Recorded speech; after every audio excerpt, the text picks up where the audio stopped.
Assalamualaikum warahmatullahi wabarakatuh. Halo anak-anak, jumpa lagi pada bidang studi Bahasa Indonesia bersama Ibu Atik Fauzia. Pada kesempatan kali ini kita masih membahas bab 1 yaitu tentang teks deskripsi. Dalam teks deskripsi KD 3.1 mengidentifikasi informasi dalam teks deskripsi tentang objek, sekolah, tempat wisata, tempat bersejarah, dan suasana pentas seni daerah yang didengar dan dibaca. 4.1 menjelaskan isi teks deskripsi objek, tempat wisata, tempat bersejarah, pentas seni daerah, kain tradisional, dan lain-lain yang didengar dan dibaca secara lisan, tulis, dan visual. Dalam teks deskripsi, definisi atau rumusan teks deskripsi yaitu paragraf yang berisi tentang penggambaran suatu objek, tempat, atau peristiwa secara jelas dan terperinci. Dalam sebuah paragraf di mana gagasan utama disampaikan dengan cara menggambarkan secara jelas objek, tempat, atau peristiwa yang sedang menjadi topik kepada pembaca. Ciri-ciri teks deskripsi. Ciri-ciri yang memiliki teks ini sangat jelas sehingga akan sangat mudah membedakan teks ini dengan teks lainnya. Berikut ciri-ciri teks deskripsi. Menggambarkan sesuatu. 2. Dijelaskan secara jelas dan terperinci. 3. Pembaca merasakan langsung apa yang sedang dibahas. 4. Menjelaskan ciri-ciri fisik dan keadaan suatu objek secara konkret.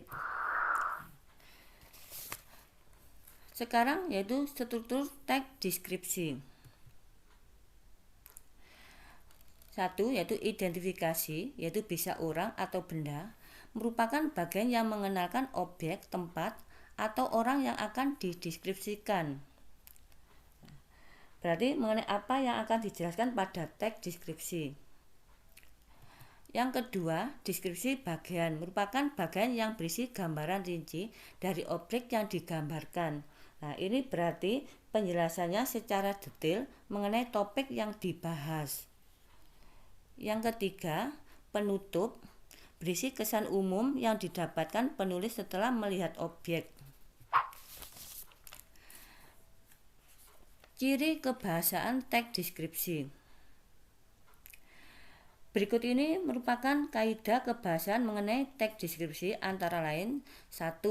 Menggunakan kata benda seperti sekolah, rumah, guru, teman saya, dan lain-lain. Yang kedua, menggunakan frasa yang mengandung kata benda, contohnya kemarin malam ayah memberikan tas baru.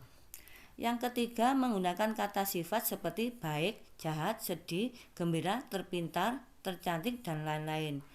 Keempat, menggunakan kata kerja transitif, contohnya ayah setiap tahun memberikanku sepatu baru.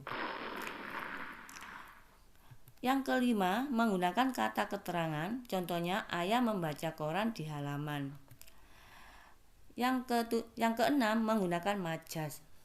Majas atau jenis majas yaitu dibagi menjadi 3. Majas asosiasi membandingkan dua hal berbeda tapi sengaja dianggap sama, contohnya semangatnya keras bagaikan baja.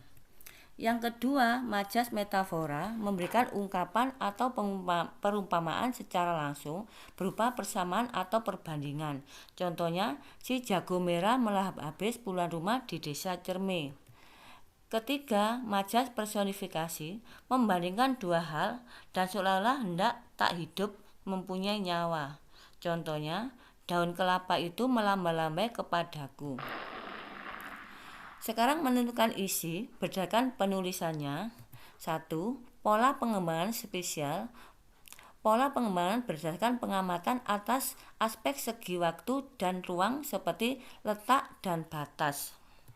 Yang kedua, pola pengembangan sudut pandang, yaitu pola pengembangan yang menempatkan subjek dalam teks dalam sebuah kondisi atau tempat tertentu dalam objek yang dipaparkan.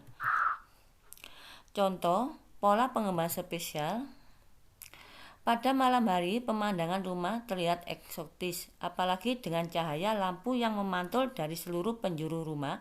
Dari luar, bangunan itu terlihat indah, mampu memberikan kehangatan bagi siapa saja yang memandangnya. Lampu-lampu taman yang bersinar menambah kesan eksotis yang telah ada, begitu hangat dan begitu indah. Nah, sekarang contoh pola pengembangan sudut pandang.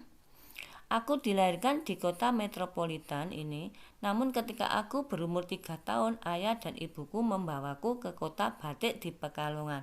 Disinilah aku merasakan kehidupan yang berbeda dari kota asalku. Hanya sedikit yang kuingat bagaimana tempat tinggalkan dulu. Nah, langkah-langkah membandingkan teks. 1. Baca dengan cermat teks deskripsi. 2. Cari perbedaan topik. 3. Cari persamaan dan perbedaan teks dalam pengembangan isi teks. 4. Tulis persamaan dan perbedaan kesan panca indera dari teks tersebut. Nah, sekarang anak-anak, tugas kalian rangkumlah materi yang telah berikan di pembahasan tersebut. Tulis di buku tulis bahasa Indonesia. Dikerjakan dengan baik dan benar. Terima kasih. Assalamualaikum warahmatullahi wabarakatuh.